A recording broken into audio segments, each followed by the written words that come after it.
nouveau regard de l'actualité, mesdames et messieurs, bonsoir et bienvenue. Parlons d'abord de ce énième cas de cambriolage perpétré à la RTN, Radio-Télévision Nazareth, située à Okala, dans le nord de Libreville. Les auteurs auraient emporté du matériel nécessaire au fonctionnement d'une chaîne de télévision. C'est du moins ce que nous rapporte Audrey Mebiam dans ce reportage. Des individus non identifiés se sont introduits dans la nuit de dimanche à lundi dans les locaux de la radio-télévision Nazareth RTN située à Okala-Carrière dans le 1er arrondissement de Libreville. C'est les qu'à l'aube, lors de la prise de service du gardien de jour, que la découverte a été faite.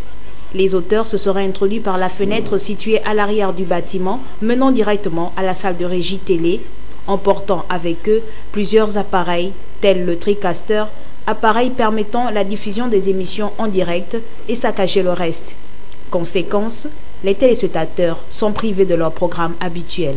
Ce nouvel incident, ce cambriolage, reflète fondamentalement la détérioration des libertés fondamentales, principalement la liberté de la presse. Vous savez qu'il y a un précédent, le 31 août 2016, le RTN a été victime de l'une des attaques les plus flagrantes, les plus abjectes contre la presse. Les studios de RTN et tout le patrimoine de RTN a été victime d'un sabotage, victime d'une attaque délibérée des éléments qui sont contre la démocratie. Parce qu'il n'y a pas de démocratie sans liberté de la presse. La presse est le baromètre de la démocratie. Cette attaque a créé une véritable psychose chez les employés, d'autant plus qu'il rappelle la précédente où la même RTN avait été victime des représailles des hommes encagoulés pendant la nuit post-électorale d'août 2016 et dont plusieurs en gardent toujours les stigmates. Est-ce une forme d'intimidation à l'encontre du dirigeant de cette chaîne de télé par rapport à sa position politique ou un simple acte de vandalisme délibéré? Le président directeur général de la RTN, le révérend pasteur Georges Bruno Ngoussi, étant sous le choc et n'a pas souhaité pour l'instant se prononcer à ce sujet. Fort a été notre surprise de constater que la RTN, encore une fois de plus, a été vandalisée, toujours par des personnes non identifiées. Nous avons alors là constaté qu'il y avait un manque de matériel très important. Et là, c'est un appel que nous profitons à lancer aux autorités de la République que les médias, c'est le 4e pouvoir. Et je pense que si RTN, à chaque fois, est victime des attaques de vol et autres, je pense pour ma part que c'est à l'atteinte quand même à ce pouvoir-là qui a pour mission de divertir, informer et éduquer le peuple. Une situation d'une part faisant penser que la présence des forces de l'ordre et de sécurité dans certains quartiers de Libreville n'est pas destinée à la protection des personnes et des biens. D'autre part, l'État, par le truchement du ministère de l'Intérieur, se doit de prendre à bras le corps cette forme d'insécurité dans le but de démanteler ce réseau de bandits. Allons-y dans la province de Logoué-Maritime, parler de ce malade mental qui menace la sécurité des usagers de la route à Port-Gentil. En quoi faisant? Allons-y le découvrir dans ce reportage que nous proposent nos confrères de Média Plus. Après avoir été chassé du carrefour Léomba, où il brûlait régulièrement des cartons et autres objets à proximité des feux de signalisation, ce malade mental, connu de nombreux concitoyens, s'est établi au bord du canal, à côté du camp de gendarmerie Océan. À ce nouvel emplacement, ce sont des grands trous que ce dernier s'est mis à creuser comme des nids dans lesquels il se lavait. Une activité transférée depuis quelques semaines à proximité du complexe évangélique Orula-Béé, au pied de ce grand panneau publicitaire qui risque de tomber. C'est un danger pour les élèves. Et il y a un fou qui traîne quelque part. Est-ce que c'est normal ça? Oui, un grand danger. Ça risque de tomber un de ces jours. Opérer les passants, des élèves de l'école protestante. C'est vraiment regrettable. Selon certains témoignages, depuis ce nouvel emplacement, ils jeteraient des pierres vers les véhicules en circulation le long du boulevard Léomba. Pour moi, ce n'est pas du tout normal. Parce que ça peut causer des problèmes, des accidents même. Surtout au niveau des enfants, surtout que c'est placé à côté d'un établissement scolaire. Ça dérange les gens. Il y a des moments où il se permet à allumer le feu, la fumée circule et ça peut occasionner des accidents parce qu'il y a des véhicules qui passent en bordure de route. Alors pour ça, les effets comme ça, on a qu'à quand même supprimer ça. Ça ne doit pas se faire dans les normes des choses. Au regard de la profondeur du trou, associé au ruissellement des eaux de pluie, le panneau publicitaire pourrait ne plus tenir debout longtemps et s'abattre sur les élèves ou les passants. Une nouvelle action des pouvoirs publics pour le déloger à nouveau est souhaitée. Des malades mentaux qui errent dans les rues faute de structures adéquates pouvant les recevoir. Vivement que le gouvernement trouve des solutions à ce problème.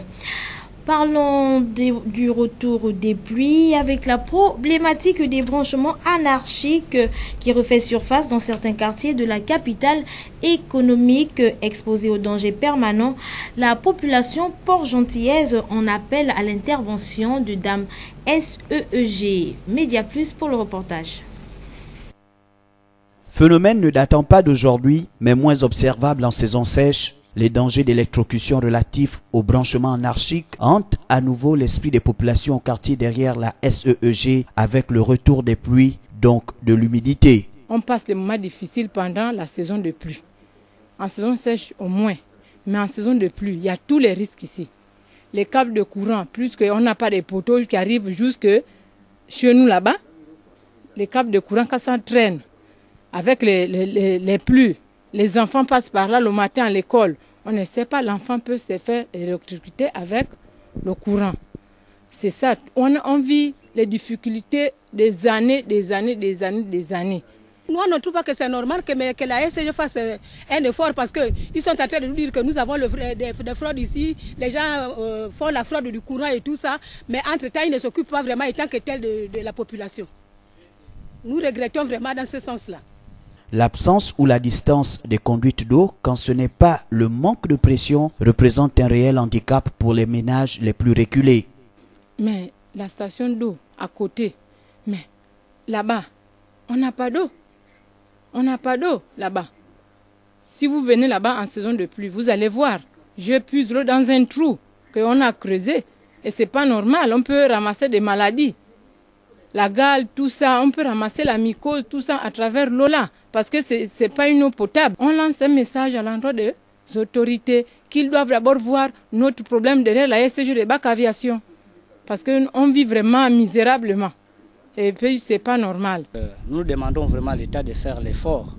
Tous les jours, toutes les années, ça fait pratiquement, je ne peux même pas compter de mois. Ici, là, c'est un quartier complètement oublié. Vraiment, ici, là, on était vraiment en enfer, vraiment. Comment ça, c'est l'enfer. Ce qu'on a maintenant besoin, là, c'est l'eau. L'eau. Et à la SCG a posé des poteaux pour que tout le monde puisse venir. Ceux qui ont des compteurs hors de la route peuvent maintenant prendre la position de leur compteur avec les poteaux. Mais nous, ce qui nous embête ici, c'est l'eau. L'eau, on a juste un seul bras d'eau, c'est ici. Mais le côté qui mène vers le site de Total, on n'a pas encore l'eau.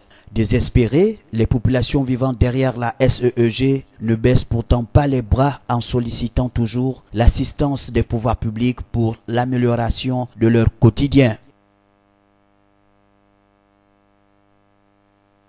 Nous mettons le cap à présent sur la province du Wellington, plus exactement à Bitam, où plusieurs opérateurs économiques du secteur bois ont été interdits d'activité suite à la décision du CAF contrôle aménagement forestier, une décision inconfortable pour ces forestiers. Euphrem Biyogo Edzo. Asphyxiés sur le plan économique pour cause de baisse d'activité, à cela s'ajoute l'endettement dont ils cumulent, qui se chiffre malheureusement à plusieurs centaines de millions de francs CFA, des opérateurs économiques exerçant dans le domaine de la récupération des bois abandonnés dans la province du Wellington continue de maintenir le pied de grue à la direction provinciale des eaux et forêts. Plus aucun document administratif lié à leur domaine de compétence ne leur est délivré par les responsables de cette entité. Des incompréhensions nées après le coup de fil émis par l'un des responsables du CAF, le contrôle aménagement forestier, à l'endroit du responsable provincial des eaux et forêts, une situation qui fâche ces opérateurs économiques et ne savent plus quoi faire. Il se trouve que depuis la journée de mardi, le directeur provincial a décidé de l'arrêt de toutes les signatures des bordereaux des opérateurs économiques qui exercent dans le domaine de la récupération des bois abandonnés dans les différents cantonnements des départements de la province du Wellington. Et cette décision ne se justifie pas pour la simple raison que c'est une décision qui a été prise sur la base d'un coup de fil qui lui a été passé par le premier responsable du CAF, c'est-à-dire le contrôle aménagement forestier. Et pour cette raison, nous disons que l'administration, elle est écrite. Si le CAF estime que les signatures des bordereaux doivent s'arrêter, doit saisir l'administration des eaux et forêts de la province pour le lui signifier, mais pas par coup de fil. Par un coup de fil, n'importe qui peut appeler et se faire passer pour le responsable du CAF. Cette situation, nous ne pouvons l'accepter. La deuxième préoccupation qui est la nôtre, c'est que nous sommes dans une situation où nous avons investi énormément d'argent pour pouvoir exercer le métier d'exploitant forestier.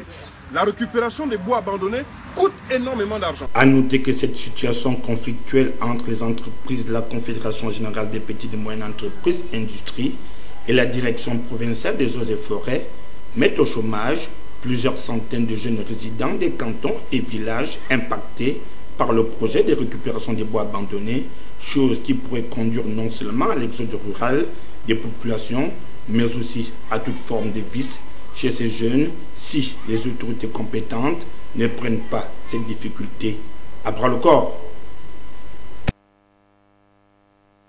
L'actualité politique qui divise et qui est sujette à multiples interpellations, interprétations, j'y arrive, le projet de révision de la Constitution de la République gabonaise est plus qu'une polémique aujourd'hui entre les bords politiques du pouvoir et de l'opposition.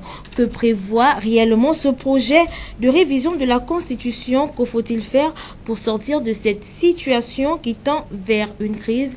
C'est le sens de l'analyse de notre rédaction avec Arnaud Mbabokou. C'est une actualité brûlante entre le pouvoir et l'opposition, élargie à la société civile gabonaise, à la voix basse pour l'heure. Cette actualité qui conduit déjà certains acteurs devant les autorités judiciaires est liée à la proposition de révision de la Constitution de la République gabonaise. Nous en sommes qu'à la proposition et non pas à une promulgation ou adoption de cette dernière. Au cours de notre analyse, le président de la République n'est pas vu ici en tant que personne physique, mais plutôt en tant qu'institution. Il n'est pas non plus circonstanciel, voire périodique, il est plutôt une continuité parce que les hommes passent et les institutions demeurent. C'est sous cet angle que nous abordons le sujet. La lecture de ce projet de révision de la Constitution fait ressortir quelques remarques. En effet, par essence, la loi, la norme établie pour tous, a un caractère impersonnel. Or, le projet dont il est question, et qui est d'ailleurs la loi fondamentale, donc de référence, semble tendre vers la personnification. Autrement dit, certains analystes l'accusent d'être personnalisé parce qu'il confisquerait le pouvoir et il le concentrerait entre les mains d'une seule institution qu'est le président de la République. Ce qui aurait des conséquences sur le régime semi-présidentiel qu'est le nôtre, qui risque fort bien de devenir un régime présidentiel absolu, donc un pouvoir absolu vu à tort ou à raison par les uns comme l'instauration insidieuse d'une monarchie de fait. Si ce projet venait à être adopté, la nouvelle constitution permettra ainsi au chef de l'État de recevoir le serment des membres du gouvernement en lieu et place de la Cour constitutionnelle. Autre point d'achoppement, il y a la désignation des présidents des juridictions d'exception que sont la Haute Cour de justice et la Cour de justice de la République, dont le président de la République s'octroie la majeure partie de leurs membres. Ils risquent à cet effet de devenir juges et parties avec la possibilité de les rendre inaptes à juger.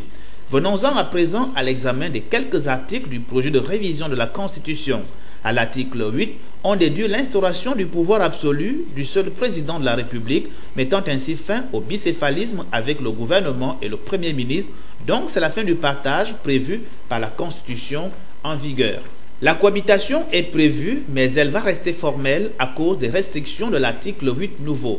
À l'article 36, le contrôle de l'exécutif par le Parlement ne va donc concerner que le gouvernement et le Premier ministre. Le président de la République s'en trouve exclu. Mais la modification de l'article 10 se présente spectaculaire et inquiétante. En effet, l'article 10 nouveau, en cas d'adoption du projet de révision de la Constitution, exclut dans les conditions à remplir pour la validité de la candidature à l'élection présidentielle les conditions d'âge et de résidence, les conditions de la double nationalité, les conditions d'exercice de fonctions importantes dans le second pays. Autrement dit, la condition d'âge, soit 40 ans au moins, exigée à l'article 10 de la Constitution encore en vigueur, disparaît dans le projet de révision de la Constitution. En conséquence, tout Gabonais ayant atteint la majorité civile de 18 ans pourra alors se porter candidat à l'élection présidentielle. La modification est d'autant plus spectaculaire à l'alinéa 4 de l'article 10 de la Constitution en cours d'application. En effet, l'alinéa 4 dispose que, je cite, « Toute personne ayant acquis la nationalité gabonaise ne peut se comporter comme candidat à la présidence de la République. Seule sa descendance ayant demeuré sans discontinuité au Gabon le peut à partir de la 4e génération. » Fin de citation. Or, à l'article 10 nouveau sur la double nationalité, elle ne pose plus de problème. Ainsi, à titre d'exemple, un ancien président mozambicain devenu gabonais à quelques mois de l'élection présidentielle pourrait alors se porter candidat et s'il remporte, il devient président gabonais alors qu'autrefois président mozambicain. Ce n'est qu'un exemple. Au regard des quelques aspects relevés aujourd'hui, combinés à ceux que nous évoquerons dans les jours à venir, contenu dans le projet de révision de la Constitution, semble porter un coup à la forme républicaine de l'État contenu dans l'article 117 de la Constitution en cours d'application en République gabonaise. En effet, cet article 117 dispose que, je cite, « La forme républicaine de l'État ainsi que le caractère pluraliste de la démocratie sont intangibles et ne peuvent faire l'objet d'aucune révision. » Fin de citation. On déduit ici que l'intangibilité de la forme républicaine de l'État n'est pas sujet à débat et n'est susceptible d'aucune modification. L'intangibilité ici, c'est l'aspect de quelque chose qu'on ne peut changer. Alors, que faire dans les conditions actuelles? La réponse se trouve dans l'un des 3 éléments qui composent et définissent l'État, à savoir le territoire, la population et un pouvoir politique organisé. C'est alors au second, donc à la population, qu'il faut plutôt donner la possibilité d'apprécier le contenu de ce projet de révision de la Constitution, pourquoi pas par voie référendaire, car l'article 3 de la Constitution lui reconnaît cette possibilité. Retour sur l'affaire Jean-Christophe Owono Nguema.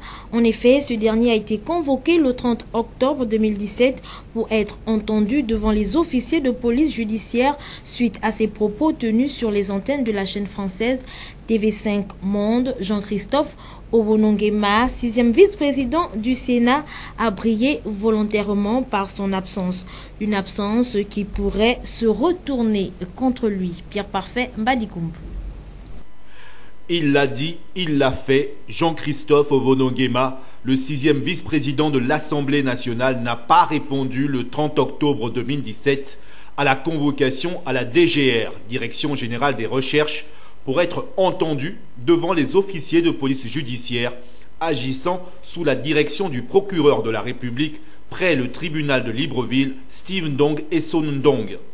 Le sénateur d'OIM, visé par une enquête de flagrance ouverte par le parquet de la République de Libreville, relative à sa déclaration du 19 octobre 2017 sur les antennes de la chaîne française TV5 Monde, appelant la population gabonaise à descendre dans la rue pour affronter les forces de défense et de sécurité et se révolter contre l'autorité de l'État, avait clairement et à haute voix déclaré « Je ne répondrai pas à cette convocation » et qu'il ne pense pas que moi, Owono Nguema, je fuirai de ce Gabon, je suis chez moi à Okala, qu'ils viennent me prendre et on verra la suite. Si Jean-Christophe Owono Nguema évoque l'article 39 de la Constitution qui stipule qu'aucun parlementaire ne peut, pendant son mandat, être inquiété pour ses opinions exprimées pour justifier sa position, il est à craindre dans les tout prochains jours qu'en refusant de répondre à la convocation à la DGR, il soit poursuivi cette fois-ci pour flagrance. À craindre également la levée de son immunité parlementaire. À regarder de près ou de loin, c'est un bras de fer engagé entre l'élu et le parquet de la République de Libreville, dont l'issue n'est pas encore écrite noir sur blanc. En mot de religion, pour la poursuite de ce journal, le concert initié par les artistes gospel du Gabon a été l'occasion pour les chantres de rappeler le bien fondé de celui-ci. Ils sont ici au micro d'Inès Ngunga Mombo. À l'origine de cet hôtel de louange, le collectif des chantres, nous avons voulu, par cet hôtel de louange, réunir le peuple de Dieu et demander à chacun d'apporter quelque chose pour la reconstruction de cette église, donc le buisson ardent.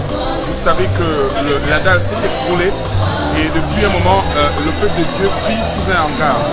Donc, une des nôtres, chantre Elagine Tam, a eu vraiment à cœur que nous puissions nous retrouver ici pour louer Dieu, remercier le Seigneur, laisser un hôtel de louange et en même temps profiter de ce rassemblement pour demander au peuple de Dieu de pouvoir justement apporter sa participation pour la reconstruction de cet édifice qui est un lieu de culte. Toute cette corporation, ces couleurs diverses, qui étaient vraiment chacun dans son style, dans sa spécificité, nous ont apporté à nouveau un courage, une force. Et c'est vraiment pour cet hôtel-là que nous avons travaillé pour ce concert. Et sur la base de nous deux, qui dit venez, rebâtissons l'hôtel, rebâtissons. Donc ce n'est pas une affaire du buisson ardent. Le corps de Christ s'est rassemblé pour apporter sa pierre au rebâtissement de cette église. Vous savez, vous ne pourrez rien faire pour Dieu sans que Dieu peut vous le rendre.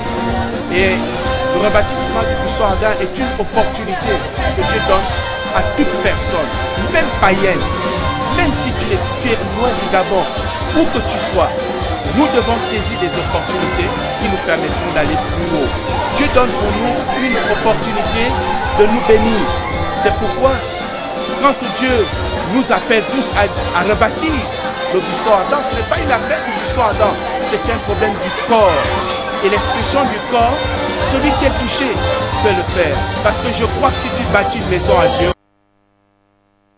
à l'international, notamment au Mali, la perle du désert au Tombouctou serait menacée par l'avancée du Sahara.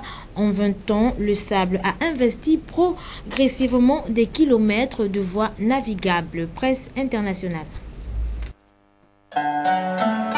Tombouctou, c'est la ville aux portes du désert. Le sable brûlant du Sahara se balade partout. Mais depuis une dizaine d'années, l'avancée du désert menace dangereusement une autre merveille de la région. En 20 ans, ces langues de sable ont grignoté plusieurs kilomètres de voies navigables sur le fleuve Niger. Si on ne fait rien, on va perdre le fleuve, pratiquement le fleuve va tarir parce que ça va s'ensabler. Donc il n'y aura plus de navigation, donc le problème de communication, de transport va se poser et également même les habitations aussi seront menacées. Et d'approvisionnement, j'imagine. Oui, l'approvisionnement effectivement, parce que quand le fleuve actuellement, c'est ça la mamelle de Tombouctou, ce fleuve Niger-là. Toutes les marchandises de la région arrivent ici à Korioumé, à 10 km de Tombouctou. C'est devenu le seul port accessible tout au long de l'année. Pour protéger ce lieu, vital pour l'économie, il faut retenir le sable et pour ça, il faut planter. Des herbes qui commencent à pousser tout au long de la dune. Et tous ces arbres-là n'existaient pas avant que nous fassions ces casiers qui permettent de briser le vent, qui empêche le vent de venir avec force et de faire déplacer le sable. Alors, on empêche le sable de se déplacer. Mais comment maintenant faire en sorte que ce sable-là se fixe? Il y a le système biologique qui accompagne cette fois-ci le système mécanique. Là, ça permet carrément au sable de se fixer et de se maintenir. Parce que c'est des herbes et des plantes, d'autres formes d'arbres qui vont pousser. Et c'est avec ces racines qui vont amener et aux dunes, au sable là, de se solidifier et de rester sur place. Ce qui veut dire que cette dune ne se retrouvera pas dans le fleuve. Les travaux de fixation semblent porter leurs fruits. La dune a cessé de progresser dans le fleuve et bientôt, les habitants pourront même cultiver sur ces nouvelles parcelles. En sport, cette fois-ci, avant l'entame officielle des activités de la Ligue provinciale de l'Estuaire, le président et l'ensemble de ses collaborateurs ont organisé une assemblée générale ordinaire afin de mieux débuter la nouvelle saison sportive 2017-2018. Reportage. L'ensemble des clubs et associations affiliés à la Ligue provinciale de basketball de l'Estuaire ont répondu présent hier à l'Assemblée générale ordinaire organisée par le bureau exécutif de la Ligue à son siège. Au cours des travaux, plusieurs points ont été abordés avant l'entame de la messe, notamment la vérification du quorum, l'adoption de l'ordre du jour, j'en passe. Secondo, la question de la reprise du championnat provincial, le maintien des clubs en élite, puis la modification du bureau ont été soulevées. On a le plus grand nombre d'équipes se trouve à Libreville et à Port-Gentil. On a une équipe à Lambaréné, une équipe à Oyem et une équipe à Manga. En jouant en formule de poule, on peut faire jouer pendant 2 à 3 journées les équipes de Libreville et celles de Port-Gentil entre elles, en attendant justement que l'État fasse le geste qui sauve. Quant à l'organisation des championnats semi-professionnels masculins et de l'élite dame, la Ligue compte mettre en place une formule nécessaire afin de pallier aux anomalies dont elle fait face aujourd'hui, notamment la subvention de l'État qui tarde à venir. Par le passé, nous avons joué sans argent. Peut-être que nous avons pris de mauvaises habitudes et à nous de voir comment essayer de faire en sorte que ces habitudes-là puissent être derrière nous. Nous allons proposer à l'Assemblée une formule pour laquelle nous pourrons jouer, seulement ce sera à chacune des équipes de pouvoir trouver une bonne partie des fonds pour pouvoir jouer en élite et en semi-professionnel. En attendant, bien entendu, que les fonds qui doivent nous être donnés le soient. La vérité des choses, c'est qu'aujourd'hui, les choses ne sont plus comme avant. Avant, je suis mieux placé pour vous dire qu'avant, on faisait les choses par amour et par conviction pour vouloir aller de l'avant.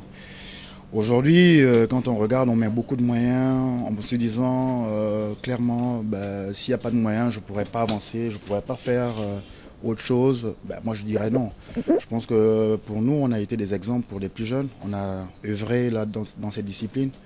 Je pense que nous, le passage, c'est encourager et vouloir relancer ce dynamisme vis-à-vis des jeunes. Mais bon, après, vous savez, aujourd'hui, les petits frères, quand vous allez vers eux, ils vous disent clairement, grand frère, je rentre à la maison, qu'est-ce que je vais manger, qu'est-ce que je vais faire, j'ai plus le temps, c'est décourageant. Bon, après, que faire? Sinon, vouloir dire, jeune homme, c'est pas comme ça se passe. Il faut déjà avoir de l'amour pour cette discipline et vouloir aller relancer. Pourquoi pas relancer aussi les jeux Oxus? C'était aussi un tremplin pour rebooster le basket. Il n'y a que ça, il n'y a pas de magie. Il faut aller à la pupille et puis ça va se faire. Au sortir de cette messe, le président et l'ensemble de ses collaborateurs entendent bien lancer des activités dans un futur proche, afin de permettre à l'ensemble des pratiquants et amoureux du basketball de renouer avec la discipline. Avant la poursuite de cette édition d'information, place à ce communiqué de la sous-ligue de football de l'Estuaire qui dit ceci. En prélude au démarrage de la saison 2017-2018, le secrétaire général de la sous-ligue de football de Libreville porte à la connaissance des différentes équipes que le programme des activités est établi comme suit.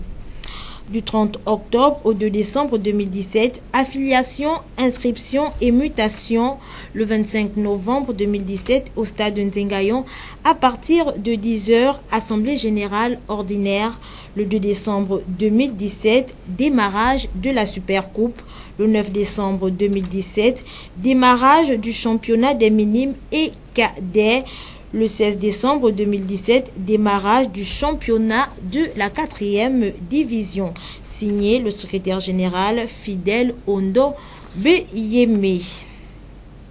Et après ce communiqué, je vous invite à suivre cette réaction d'Éric Richard Ella, président de la Fédération gabonaise de kickboxing, qui est revenu sur la crise qui mine actuellement son secteur d'activité. Il a également rassuré au passage que les activités débuteront dans quelques jours. Il est ici au micro de Frem Biyogo Edo. Bon, vous connaissez les problèmes qu'il y a eu au niveau du ministère avec le ministre sortant qui,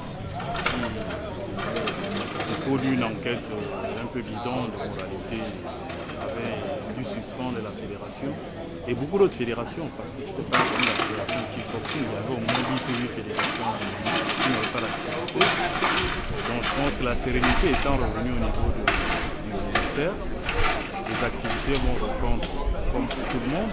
Là, nous, la priorité aujourd'hui, c'est l'Assemblée générale extraordinaire qui va modifier le statut de la fédération pour s'arrimer au statut type de la fédération. C'est les consignes du ministre sortant avait laissé, parce qu'il est important aujourd'hui que les clubs votent, les associations votent aussi, les membres du bureau exécutif, pas bureau directeur, c'est le plus large. Une fois cette assemblée faite, nous allons passer à la réorganisation des ligues, c'est-à-dire les élections des nouveaux bureaux des ligues et en même temps les championnats des ligues et qualificatifs pour le championnat national.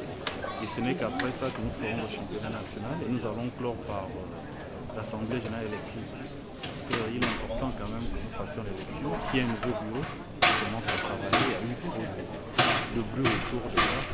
Donc il est impératif pour nous que nous fassions l'Assemblée générale élective. Bon, déjà, il n'avait pas dit qu'il réhabilitait certaines fédérations. Il avait dit qu'il accordait l'amnistie à toutes les fédérations. Non, il réhabilitait toutes les fédérations qui ne travaillaient pas.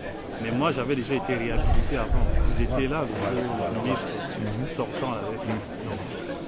Je n'étais pas dans le cas des gens qui demandaient à être réhabilités. Donc, notre fédération a été réhabilitée depuis. Et d'ici fin novembre, nous allons commencer normalement les activités au niveau des ligues. Et nous espérons d'ici la fin de l'année faire l'élection du bureau fédéral. Vous savez, c'est l'argent. Quand on a une fédération dont l'image a été permise, on perd beaucoup de crédibilité au niveau des sponsors. Il faut refaire la cour à ces sponsors de façon à ce que nous puissions avoir les compétitions domestiques. Et je peux vous dire que les cachets que le ministère donne ne sont jamais assez. Le ministère fait son rôle, il apporte de plus, mais une fédération est d'abord une association. Comme toute association, il faut générer des fonds. Donc là, nous sommes en train de travailler là-dessus. On a une commission qui s'occupe justement de travailler là-dessus pour générer un maximum de fonds, pour que nous puissions reprendre les activités. Et on a une commission qui s'occupe de revoir les statuts. Et je ferai le point avec les membres du bureau, avec les présidents de ces commissions. Et le plus vite sera le mieux. Je vous rassure que même moi-même, je suis gêné de voir les jeunes ne pas combattre. Donc nous allons le faire vraiment dans les plus brefs délais. Nous allons vous appeler. Je veux faire un point de presse. On va commencer les activités. Nous refermons ce volet sport avec l'association Wadokai de karaté qui a procédé au lancement de sa saison 2017-2018 par un stage de remise à niveau destiné aux encadreurs sous la supervision de maître Akoge. C'était dans la ville d'Oyem. L'association Wadokai de karaté, via son antenne provinciale basée à Oyem, a procédé officiellement au lancement des activités 2017-2018 par un stage de remise à niveau destiné aux athlètes formateurs, le tout sous la houlette de maître Jean et René Akoge, venu expressément de Libreville pour la circonstance. Tout ou presque a été revu par les stagiaires, partant du positionnement des jambes et bras avant l'exécution d'un kata.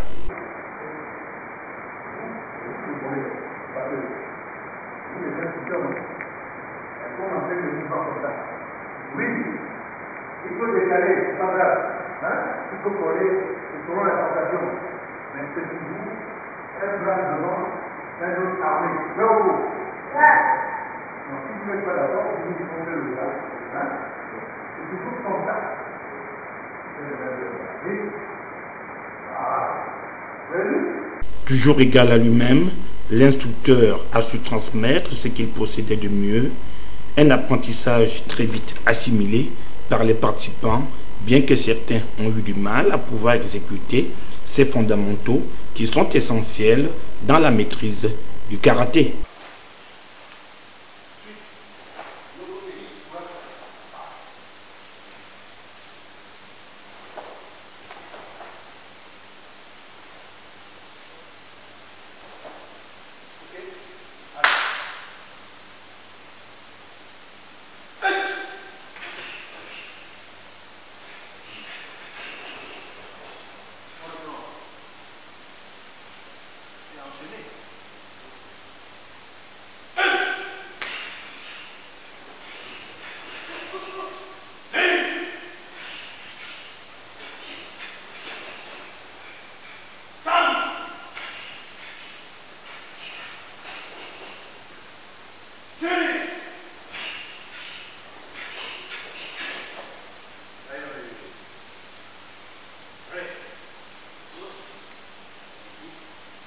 La province du Wellington regorge des athlètes aguerris au même titre que d'autres localités du pays.